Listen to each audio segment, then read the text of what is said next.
Good morning and welcome, students. In the last lecture, we have talked about direct and indirect speech imperative sentence के बारे में. Okay, direct or indirect, sorry, statement. It was statement given to you. Direct and indirect में statement दिया गया था कि कैसा एक स्टेटमेंट को चेंज करना है इनडायरेक्ट में. तो आपको इन्वर्टेड कॉमा हटाने हैं, और दैट का इस्तेमाल करना है. ऊपर से जो चीज़ें दिया गया है प्रेजेंट टेंस में दिया गया है उसको पास्ट टेंस में कन्वर्ट करके आपको इनडायरेक्ट स्पीच बनानी है. तो आज हम लोग देखेंगे transformation of sentence, negative and affirmative sentence. अभी जो असर्टिव सेंटेंस है वो दो हिस्से में बटा हुआ है, affirmative and negative.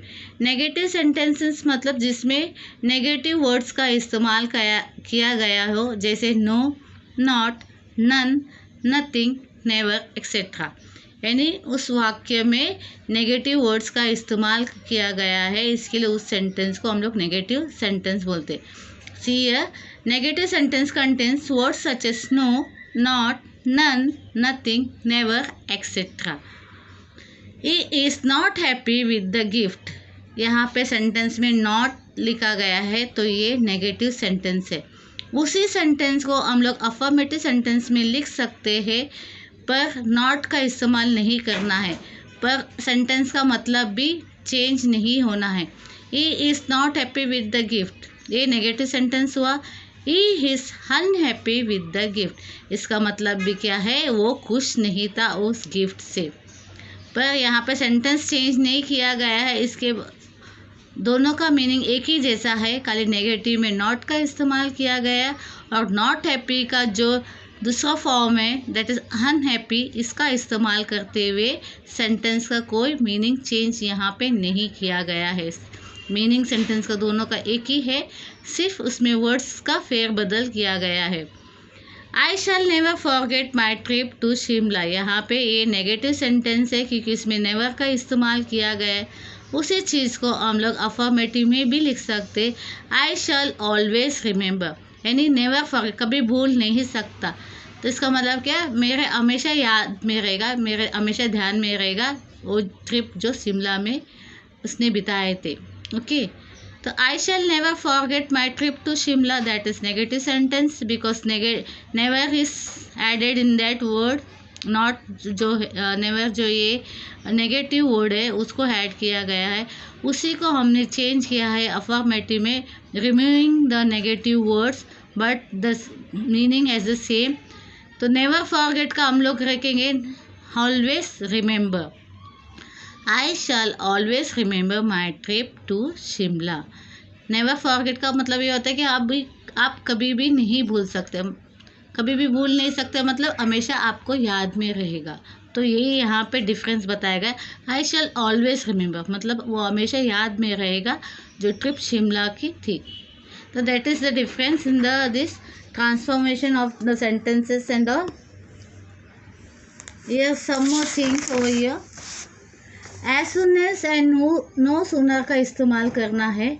You can rewrite sentence as soon as with the no sooner than. Okay, इसका मतलब एज सुन एज के बदले नो सूनर का भी इस्तेमाल करके हम लोग सेंटेंस बना सकते हैं. As soon as with no sooner, replace as soon as with no sooner. यहाँ पे एज सुन एज के बदले नो सूनर इस्तेमाल करते हुए सेंटेंस बना सकते हैं. Follow no sooner with the auxiliary verb such as do, does and और डिड. यानी नो सूनर के साथ आप ऑक्सिलरी वर्ब्स का इस्तेमाल कर सकते हैं, जैसे डू है, डस है और डिड है. यहाँ पे देखिए दिया है अपना example. As soon as they finish the writing they can go home. जैसे ही वो लिखना ख़त्म करते वो घर जा सकते हैं. No sooner do they finish the writing than they can go home. Okay, no sooner. So this is the difference, as soon as and no sooner.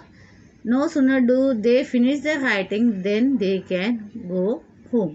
तो इस तरह as soon as के बदले no sooner डाल के हम लोग इस सेंटेंस को चेंज कर सकते. So this is what in your lesson. The examples will be given to you. Some of the sentences will be provided to you as an assignment. ना यहाँ पे देखिए और एक the adverb to and so that. You can rewrite sentence with the adverb to as sentence with so. यानी to जो है T double हो उसके बदले आप सो का इस्तेमाल करके भी सेंटेंस बना सकते हैं. तो टू को रिप्लेस करना है. Replace the to clause with that clause, यानी टू का बदले आपको दैट का इस्तेमाल करके आपको sentence. He is too weak to talk. He is so weak that he can not talk. He is too weak मतलब वो इतना कमज़ोर है कि वो बोल नहीं सकता.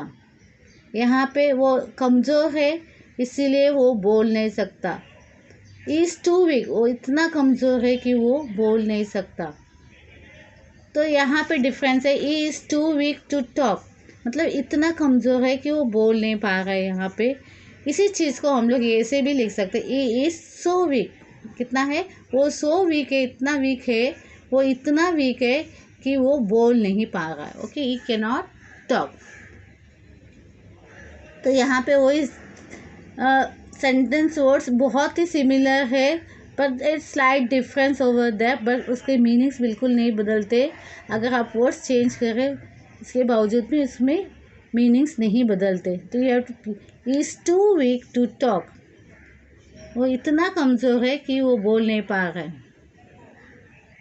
तो is too weak to talk is so weak that he can not talk. He is too weak to talk means वो बहुत वीक है कि बोल नहीं पा रहा है. तो इज़ सो वीक वो इतना वीक है, इतना कमज़ोर है कि वो बोल नहीं पा रहा है. That is the difference in that. There will some of the examples will be given to you so that you will understand it. Okay, bye. See you and meet you in the next lecture. If you have any doubts, that will be solved in the offline lecture. Bye. See you.